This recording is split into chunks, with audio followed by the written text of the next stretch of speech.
हिंदी में यूपीएससी की तैयारी से संबंधित प्रोग्राम्स को देखने के लिए सब्सक्राइब करें स्टडी IQ-IAS हिंदी। आप सभी का एक बार पुनः स्वागत है स्टडी IQ-IAS के हिंदी ऑनलाइन प्लेटफॉर्म पर। मेरा नाम है अभिषेक कुमार। मेरे पीछे जिस इमेज को आप देख पा रहे हैं ये किसी लेक की इमेज नहीं है या फिर यह किसी दलदलीय भूमि की इमेज नहीं है, अपितु यह विश्व के सबसे गर्म मरुस्थल की फोटो दिखाई दे रही है। यह इसका नाम है इरकू झील, जहां पर हाल ही में बाढ़ की घटना घटित हुई है। कारण इसका स्पष्ट है कि यहां पर एक ही दिन में या फिर यूं कहा जाए कि लगभग 2 दिनों में 100 सेंटीमीटर से भी ज्यादा बारिश हो गई है, जो कि प्रायः यहां पर नहीं होती है। क्या है इसका कारण, जानेंगे आज के इस वीडियो में। उससे पहले आप सभी के लिए एक इंपॉर्टेंट इंफॉर्मेशन कि यदि भाई आप सभी का टारगेट 2027 के यूपीएससी एग्जाम को क्वालिफाई करने का है या फिर वे स्टूडेंट जिनका भी टारगेट 2025 या 2026 के एग्जाम को क्वालिफाई कर एक सिविल सर्वेंट बनने का है, याद रखिएगा इन तीनों ही ईयर के स्टूडेंट के लिए P2I बैचेस अर्थात प्रिलिमिनरी एग्जाम से लेकर इंटरव्यू तक की तैयारी कराने वाले बैचेस लॉन्च कर दिए गए हैं। आप कमेंट सेक्शन में दिए गए लिंक पर क्लिक कर डायरेक्ट वेबसाइट पर विजिट कर सकते हैं और वहां पर बाय नाउ पर क्लिक करने से पूर्व आप AKV लाइव कोड का यदि यूज करते हैं तो जितने भी ऑफर्स यहां पर अवेलेबल हैं उन सभी में सबसे ज्यादा डिस्काउंट आपको इस कोड के तहत मिलने वाला है। यदि आप इन बैचेस का पार्ट बनना चाहते हैं तो नीचे कमेंट सेक्शन में जो लिंक दिया हुआ है वहां पर आप क्लिक कर वेबसाइट पर विजिट कर सकते हैं और वहां बाय नाउ का ऑप्शन पर जब आप क्लिक करेंगे तो कोड का ऑप्शन आएगा। वहां AKB लाइव जब आप पुट करेंगे तो यह पूरे बैचेस आपको 35,999 रुपीस में प्रोवाइड कराए जाएंगे। ये 2027 का प्राइस है और याद रखिएगा ये प्रतिज्ञा प्लस बैच है, अर्थात यहां पर प्री क्वालिफाई करने पर पूरी की पूरी फीस रिफंड की जाती है और साथ में वीकली होने वाले टेस्ट में यदि आप अच्छा परफॉर्मेंस करते हैं और फर्स्ट रैंक लाते हैं तो आपको प्रति सप्ताह 11,000 रुपए का बोनस प्राइज भी दिया जाता है। एज अ मोटिवेशन प्राइज आप इसको मान सकते हैं।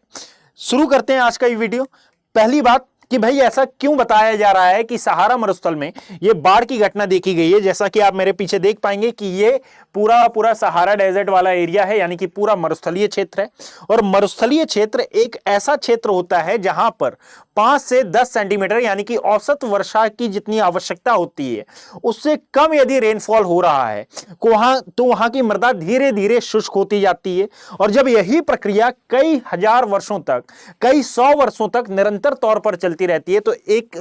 पूरी की पूरी बेल्ट डेजर्टिफाइड एरिया में परिवर्तित हो जाती है। सहारा मरुस्थल के साथ भी ऐसा ही कुछ हुआ है। जब मैं वर्ल्ड ज्योग्राफी पढ़ाता हूं तो इसके बारे में एक डिटेल्ड एनालिसिस होता है कि भाई क्या कारण है कि सहारा मरुस्थल में या फिर किसी भी मरुस्थल में इतनी कम वर्षा होती है। वीडियो की लेंथ को देखते हुए हम न्यूज पर रहते हैं तो यहां पर आप देख पाएंगे कि सहारा मरुस्थल में बीते 50 वर्षों की पहली बार यहां पर देखने के लिए मिल रही है, जो कि एक चिंता का विषय भी बनी हुई है। और चिंता का विषय इसलिए है क्योंकि लगातार हो रहे जलवायु परिवर्तन और वैश्विक तापन के कारण ऐसी घटनाएं निरंतर हमारे सामने आ रही हैं। इससे पहले आप देखेंगे कि आटाकामा मरुस्थल में बाढ़ की घटना देखी गई थी और आटाकामा मरुस्थल में आई बाढ़ के कारण वहां का पूरा जनजीवन प्रभावित हुआ था। इवन यहां की इंडस्ट्री तक प्रभावित हो गई थी। इसका मेन कारण था यहां पर जो बर्ड ड्रॉपिंग रॉक्स थी उनका बर्बाद होना और केवल इनके नष्ट होने से ये बर्ड ड्रॉपिंग रॉक्स पर डिपेंडेंट जितनी भी इंडस्ट्री थी ये धीरे धीरे कारगर नहीं रही। इनका धीरे धीरे प्रोडक्शन कम हुआ और धीरे धीरे पूरे अर्जेंटीना और चिली का जो दक्षिणी भाग है या फिर मध्य वाला जो भाग है वहां पर इसका इंपैक्ट देखा गया था। दावा किया जा रहा है कि ये जो सहारा मरुस्थल में बाढ़ आई है क्या यह भी ऐसी ही किसी आपदा के संकेत हैं। तो मैं आपको बता दूं कि ये जितनी भी घटनाएं होती हैं, जैसा ये आप देख पाएंगे कि जितनी भी घटनाएं आप घटित होते हुए देखते हैं कि भाई मरुस्थलीय क्षेत्रों में बाढ़ आ गई या फिर ऐसा कोई एरिया जहां पर हम बोलते थे कि भाई यहां पर वर्षा बहुत अच्छी होती है परंतु किसी कारणवश वहां पर वर्षा अधिक नहीं हो पाई या फिर सामान्य भी नहीं हो पाई तो वहां पर सूखा जैसी स्थितियां उत्पन्न हो जाती हैं।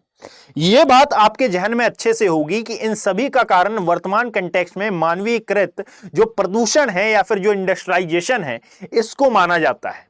यह जिम्मेदार है इन सब कारकों के लिए। और यदि एक लाइन में कहा जाए तो climate change and global warming. इस पूरे टॉपिक को आप क्लाइमेट चेंज और ग्लोबल वार्मिंग के नेगेटिव इंपैक्ट के आधार पर अपने नोट्स बुक में या फिर अपने कंटेंट में इन्वॉल्व कर सकते हैं। आप इसका प्रयोग इन सभी बातों के तौर पर जहां पर भी क्लाइमेट चेंज और ग्लोबल वार्मिंग की बात की जाती है आप वहां पर इस कंटेंट को अप्लाई कर सकते हैं, यानी कि नेगेटिव इंपैक्ट वाले पार्ट में। चलिए एक बार हम देखें कि एक्चुअल में ये बताया जा रहा है कि सर 50 वर्षों की बहुत ज्यादा भीषण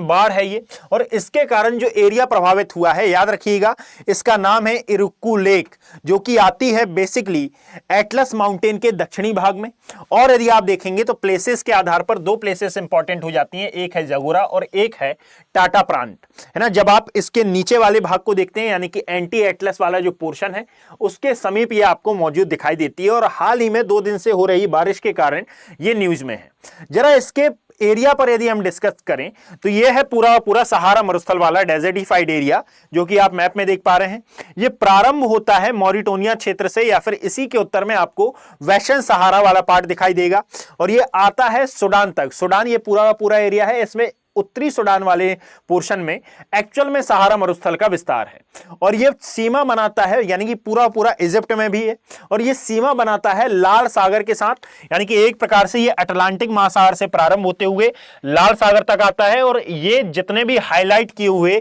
नेशंस हैं, ये इनमें फैला हुआ है, जिनमें से आज जो हम बात कर रहे हैं ये मोरक्को है, और मोरक्को का जो दक्षिणी भाग है, यहां पर आपको बाढ़ देखने के लिए मिली है। इसके अलावा भी सहारा मरुस्थल के कई एरिया में बाढ़ की खबरें आ रही हैं, परंतु जो हमारे क्लाइमेट चेंज और ग्लोबल वार्मिंग के कंटेक्स्ट से इंपॉर्टेंट है वो यह वाला टॉपिक है कि भाई यहां पर ये इतनी भीषण बाढ़ क्यों दिखाई दे रही है, इतनी भीषण बाढ़ का कारण क्या है, और अचानक से 100 सेंटीमीटर वर्षा का होना, जो कि इस स्थान के अनुकूल नहीं है अपितु यह प्रतिकूल है, यह बहुत ज्यादा डिजास्टरेबल कंडीशन को जन्म देता है। और बताया जा रहा है कि भाई आने वाले समय में ये बहुत ज्यादा फ्रिक्वेंट हो जाएगी, यानी कि ये तो अभी शुरुआत है, आने वाले समय में यही बाढ़ की घटनाएं और सूखा की घटनाएं, जैसे जैसे जलवायु परिवर्तन और साथ में वैश्विक तापन की कंडीशंस बढ़ेंगी, मौसम चरम पर पहुंचेगा, वैसे वैसे ये और ज्यादा विपदाकारी हो जाएगा। यहां यदि हम बात करें तो आप पाएंगे कि इसका कुल विस्तार लगभग 5600 किलोमीटर है, तथा इसकी चौड़ाई की यदि हम बात करते हैं तो लगभग 1300 किलोमीटर के समथिंग इसकी चौड़ाई आती है अप्रॉक्सीमेटली के आधार पर। अभी मैं यह एनालिसिस कर रहा हूं, और ये जितना भी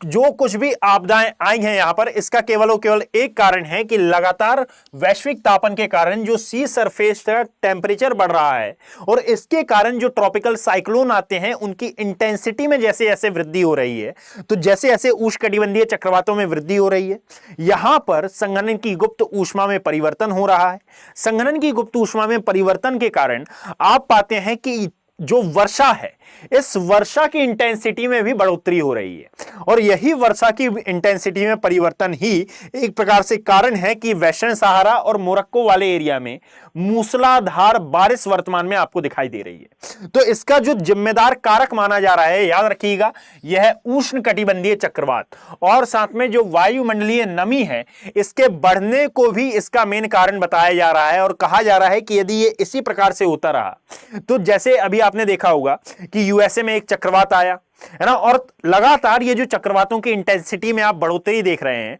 आने वाले समय में और ज्यादा शक्तिशाली चक्रवात आने की संभावना है, और ज्यादा शक्तिशाली तूफान आने की संभावना है, यानी कि कुल मिलाकर आने वाले भविष्य में ये और भी ज्यादा ऐसी आपदाकारी कंडीशंस आपको दिखाई देंगी, यानी कि इसमें किसी प्रकार की अचंभे की बात नहीं है। याद रखिएगा कि ग्लोबल वार्मिंग के कारण जो चरम मौसमी घटनाएं होती हैं, उसके कारण ये खतरे लगातार बढ़ रहे हैं, और इसका सामना हमें करना पड़ेगा। और हाल ही में अफ्रीका के कई देशों में वैज्ञानिक चेतावनी भी जारी की गई है, और अभी से कुछ समय पहले यदि आप देखें तो फ्लोरिडा वाले एरिया में भी कुछ ऐसी घटनाएं देखने के लिए मिली थी, यानी कि बारिश से संबंध तो नहीं था, परंतु हाँ, चक्रवात से, साइक्लोन से जरूर संबंधित थी, और साइक्लोन की इंटेंसिटी में बढ़ोतरी हुई है, यह भी यूएसए के वैज्ञानिकों द्वारा कहा गया एक मत था। और जब विश्व में ऐसी कोई भी घटना घटित होती है, विश्व में कहीं पर भी किसी भी एरिया में यदि ऐसी कोई घटना घटित हो रही है, तो याद रखिएगा इसका नेगेटिव इंपैक्ट पूरे विश्व पर पड़ता है, और इसमें जो महत्वपूर्ण भागीदारी निभाता है, अर्थात यहां आप याद रखें कि जो विश्व मौसम विज्ञान संगठन है, इनकी एक महासचिव है जिनका नाम है सेलेस्टे सावलू, और इनका मत है कि भाई यदि ऐसा ही चलता रहा, इन्होंने बहुत ज्यादा जोर देकर एक बात कही है कि यदि ऐसी ही कंडीशन बनी रही और आने वाले भविष्य में यदि यह विपदाएं और ज्यादा भयानक हुई तो इससे पूरी अर्थ को नुकसान हो सकता है। कारण यह है कि यह जो अर्थ का वाटर साइकिल है, यानी कि जो जल चक्र है, यह भी प्रभावित होगा, क्योंकि जब वैश्विक तापमान बढ़ता है, पृथ्वी का तापमान में बढ़ोतरी होती है, तो तापमान में बढ़ोतरी के साथ